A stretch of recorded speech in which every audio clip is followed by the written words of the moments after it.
दोस्तों, जम्मू कश्मीर के सियासत में जो कुछ ऐसे मुद्दे हैं जो काफ़ी ज़्यादा अपना किरदार निभाते हैं, ख़ास तौर से जो कश्मीर सेंट्रिक पार्टियां हैं, चाहे वो नेशनल कॉन्फ्रेंस हो या पीडीपी हो या जेकेपीसी या दीगर पार्टियां।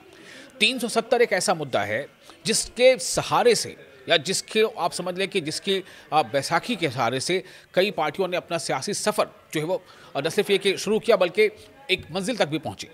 आपको याद होगा जो हालिया अभी उमर अब्दुल्ला की सरकार है, इस उमर अब्दुल्ला की सरकार ने भी यानी कि जब नेशनल कॉन्फ्रेंस जब चुनावी तशहीर के लिए जाती थी या चुनावी तशहीर के जब दौर चल रहा था, उस वक्त कोई भी ऐसी पार्टी नहीं होगी, चाहे वो नेशनल कॉन्फ्रेंस हो, चाहे पीडीपी हो, चाहे जेकेपीसी हो, जिसने 370 का मुद्दा ना उठाया हो। अब आप ज़रा सोचें कि 370 को लेकर के जितना कुछ बात कही गई थी, क्या उस पर आपको नज़र आ रहा है कि वो पार्टियां अब भी उसको उस तरह से उठा रही हैं? ये अलग बात है कि 370 का मुद्दा जो है अब वो बिल्कुल ठंडे बस्ते में है, यानी कि उस पर अब कोई बात करना भी बेमानी है। ऐसा बार बार बीजेपी कहती रही है, लेकिन उसके बावजूद जो कश्मीर सेंट्रिक पार्टी हैं, चाहे पीडीपी हो चाहे एनसी हो, वो उनको पता है कि लोगों का सेंटिमेंट इससे जुड़ा है और जो मौजूदा जो सियासत है या डेमोक्रेसी है, वो इसमें कोई दो राय नहीं है कि वो नंबर गेम पे है। तो ऐसे में अब आप सोचिए कि बीजेपी क्यों नेशनल कॉन्फ्रेंस को याद दिला रही है 370 की, जबकि बीजेपी खुद ये कहती रही है कि 370 को आप भूल जाइए। अब आप किसी और मुद्दे पे बात कर सकते हैं। बीजेपी का कहना है कि आप बात ये कीजिए कि अनएम्प्लॉयमेंट क्यों बढ़ रहा है। अब आप ये बात कीजिए कि जो आपने दूसरे मुद्दे जो आपने चुनावी मुद्दे या वादे किए थे उस पर आप बात कीजिए। लेकिन आपको क्या हैरानी नहीं हो रही है कि जब बीजेपी के लीडर यानी लीडर हिज़्ब इख्तिलाफ सुनील शर्मा खुद ये कह रहे हैं कि नेशनल कॉन्फ्रेंस 370 को भूल चुकी है। इसी 370 के मुद्दे पर पीडीपी ने लगातार नेशनल कॉन्फ्रेंस पर निशाना साधा है। पीडीपी भी ये कहती है कि 370 को लेकर के नेशनल कॉन्फ्रेंस ने बिल्कुल एक खामोशी इख्तियार कर ली है, जबकि होना ये चाहिए था कि पहली बार जब असेंबली में सरकार बनने के बाद जब असेंबली में पहला सेशन था, उसमें ही इस मुद्दे को बहुत जोर शोर से उठाया जाता। दरअसल इस पूरे मामले के पीछे भी एक सियासत है और वो सियासत खासतौर से जो जम्मू कश्मीर के लोग उस पर खूबी जानते हैं। लेकिन मैं आपको पहले ये बताना चाहता हूं कि क्या ऐसी वजह हो गई कि लीडर हिज़्ब इख्तिलाफ सुनील शर्मा नेशनल कॉन्फ्रेंस को 370 की याद दिला रहे हैं। अगर आपको यकीन ना आ रहा हो तो आप उनका बयान सुन लीजिए। जब इन्होंने सो कॉल्ड स्पेशल स्टेटस के रेजोल्यूशन को लाया था, या कभी ये चिल्लाते थे 370 या 35 के लिए, मैंने उस दिन भी कहा था कि अंत में ये हमारे एजेंडे पे आएंगे। और आज बड़ी खुशी की बात है, इनके जो अभी न्यूली इलेक्टेड मेंबर पार्लियामेंट्स है, ये भी कम से कम दिल्ली जाके इनको कम से कम इतना समझ आया कि भारतीय जनता पार्टी के एजेंडे को ही हमें टो करना चाहिए, भारतीय जनता पार्टी के एजेंडे को ही हमें मान लेना चाहिए।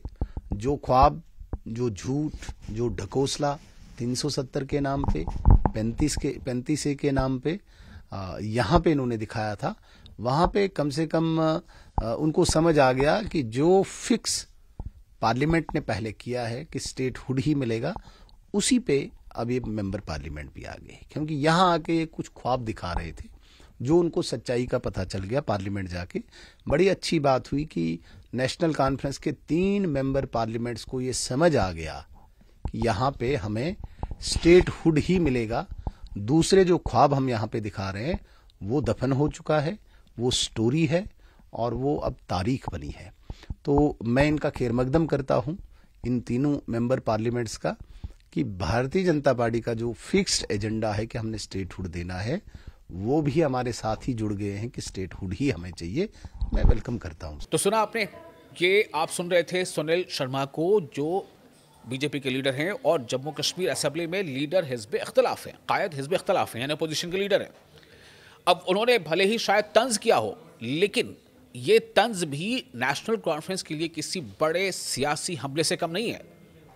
क्योंकि एक तरफ नेशनल कॉन्फ्रेंस जो अभी सरकार की क़यादत कर रही है जम्मू कश्मीर में, और नेशनल कॉन्फ्रेंस को पता है कि एक नहीं बहुत सारे ऐसे मुद्दे हैं जिसमें उसको मरकज़ के साथ मिलकर चलना है। मरकज़ मतलब जो केंद्र में सरकार है बीजेपी की, एक तो मरकज़ में बीजेपी की सरकार है, दूसरी तरफ खुद जम्मू कश्मीर में आप जानते हैं कि जम्मू कश्मीर अभी फ़िलहाल रियासत नहीं है, फिल वक्त वो एक यूटी है, यानी यूनियन टेरिटरी।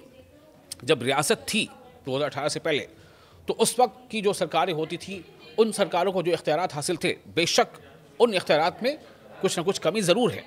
और इसी कमी को महसूस करते हुए नेशनल कॉन्फ्रेंस ने शायद अपनी ये पॉलिसी बनाई है कि पहले रियासत का दर्जा मिल जाना चाहिए, पहले स्टेटहुड मिल जाए, उसके बाद फिर हम अपने मुतालबे को या अपनी मांगों की फहरिस्त को और जो है बड़ा करेंगे।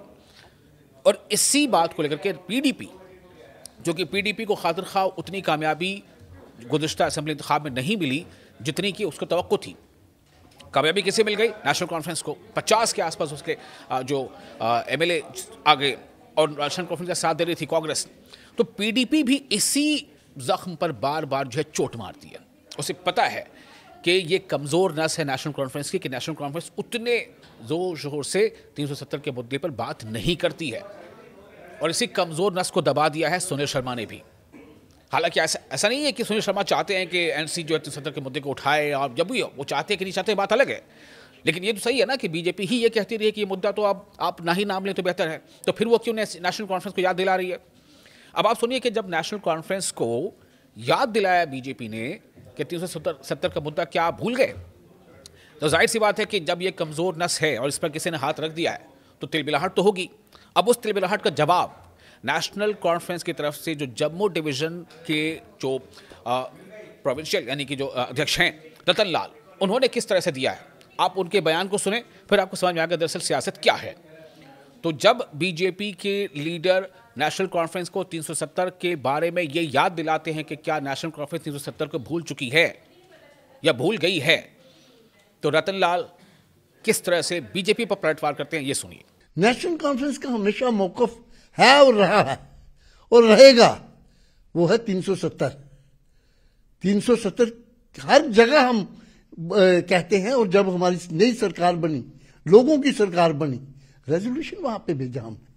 पहला काम ये किया है, वो भूल जाते हैं, करे क्या कोई।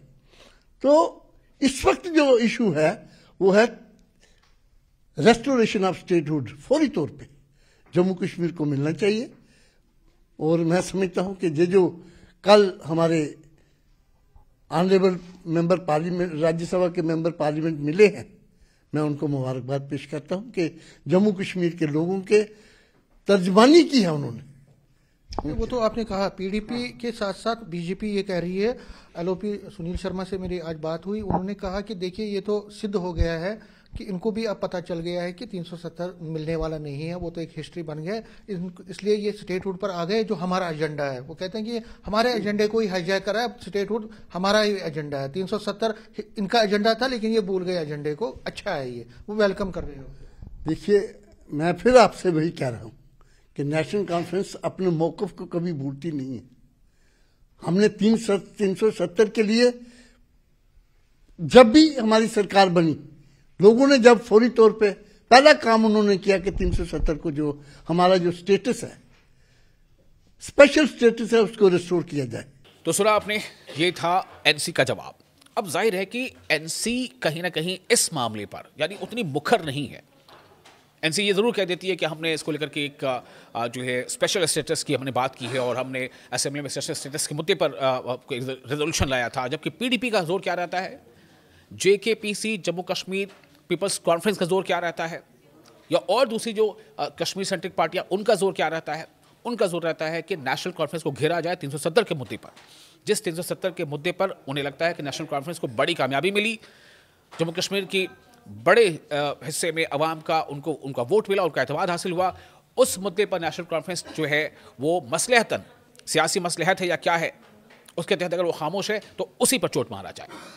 और इसीलिए नेशनल कॉन्फ्रेंस को दीगर पार्टियां 370 के मुद्दे पर लगातार घेरती हैं और नेशनल कॉन्फ्रेंस के पास कहीं ना कहीं इसका जवाब भी उस तरह से नहीं है जैसा होना चाहिए।